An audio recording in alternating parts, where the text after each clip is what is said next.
சுந்தர காண்டம் வால்மீகி இராமாயணத்தின் 5வது காண்டமாகும். இது அனுமனின் அறிவு கூர்மை, வீரம் மற்றும் ராம பக்தியை மையமாகக் கொண்டது. அனுமன் தனது தாய் அஞ்சனையால் சுந்தரா என்று அழைக்கப்பட்டதால் இந்த காண்டத்திற்கு சுந்தர காண்டம் என்று பெயரிடப்பட்டது.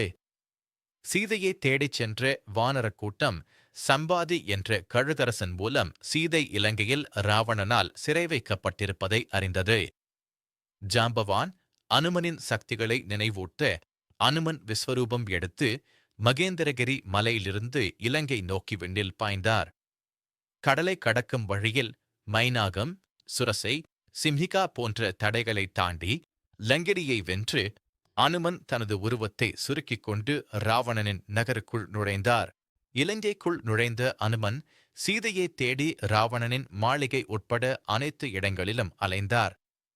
ராவணனின் அந்த புறத்தில் மண்டோதரியை பார்த்து இவள்தான் சீதையாக இருக்கக்கூடும் என்று கூட அனுமன் கருதினார். எனினும் அவரது தேடல் அசோகவனத்தில் முடிந்தது. அசோகவனம் இலங்கையின் மிக அழகான இடங்களில் ஒன்றாகும்.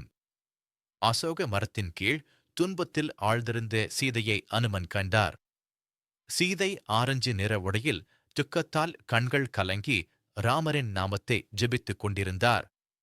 அங்குள்ள அரக்கிகள் சீதையை துன்புறுத்திக் கொண்டிருந்தனர். ராவணனை மணக்கும்படி வற்புறுத்தினர். ஆனால் சீதை உறுதியாக மறுத்து தனது கணவன் ராமன் ராவணனை தண்டிப்பார் என்று கூறினார். சீதையின் இந்த மன உறுதியைக் கண்ட அனுமன் மனதில் ஆழ்ந்த இரக்கம் கொண்டார்.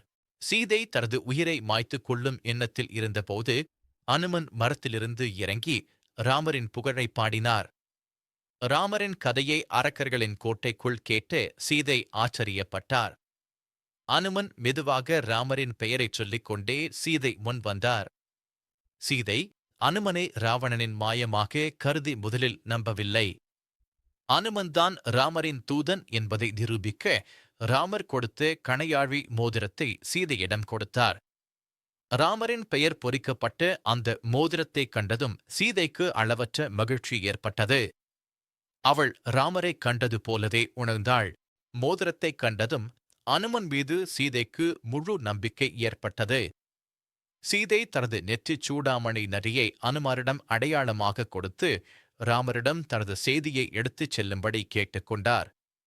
1 மாத காலத்திற்குள் ராமர் ராவணன் மீது போர் தொடுத்து தன்னை விடுவிக்க வேண்டும் என்று வேண்டுகோள் விடுத்தார். அனுமன் சீதையை விரைவில் ராமர் வந்து காப்பாற்றுவார் என்று உறுதியளித்தார். சீதையைச் சந்தித்த பிறகு அனுமன் ராவணனுக்கு பாடம் புகட்டவும் தனது பலத்தைக் காட்டவும் எண்ணினார்.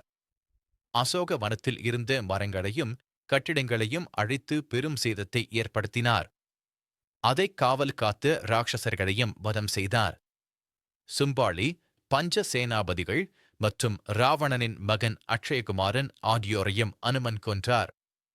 இதனால் கோபமடைந்த ராவணனின் மகன் இந்திரஜித் பிரம்மாஸ்திரத்தை பயன்படுத்தி அனுமனை பிடித்து ராவணன் முன்கொண்டு சென்றார்.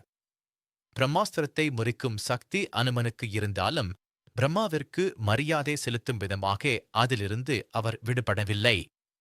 ராவணனின் சபையில் அனுமன் ராவணனுக்கு நல்லுரை கூறினார். சீதையை ராமரிடம் திருப்பி ஒப்படைக்கும்படி அறிவுறுத்தினார்.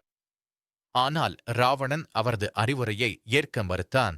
ராவணன் அனுமனின் வாலில் தீ வைக்க உத்தரவிட்டான். அனுமன் தனது வாலில் தீ வைக்கப்பட்டதும் தனது உருவத்தை மேலும் பெரிதாக்கி ஒரு மாளிகையிலிருந்து மற்றொரு மாளிகைக்கு தாவி இலங்கையின் ஒட்டுமொத்த நகரத்தையும் எரித்தார். அசோக வனம் மட்டும் எந்த சேதமும் அடையாமல் பாதுகாக்கப்பட்டது. லங்கையை எரித்த பிறகு அனுமன் மீண்டும் சீதையை சந்தித்து ஆசி பெற்று சமுத்திரத்தை மீண்டும் கடந்து ராமர் இருக்குமிடம் திரும்பினார். கண்டேன் சீதையை என்று ராமரிடம் சீதை கொடுத்து சூடாமணியை கொடுத்து சீதையின் செய்தியையும் கூறினார். இதன் பிறகுதான் ராமரும் வானரசேனையும் இலங்கை செல்ல நீலன் மற்றும் நளன் தலைமையில் கடற்பாலம் கட்டினர். சுந்தர காண்டம் என்பது வெறும் காவியம் அல்ல, அது நம்பிக்கையின் உருவம்.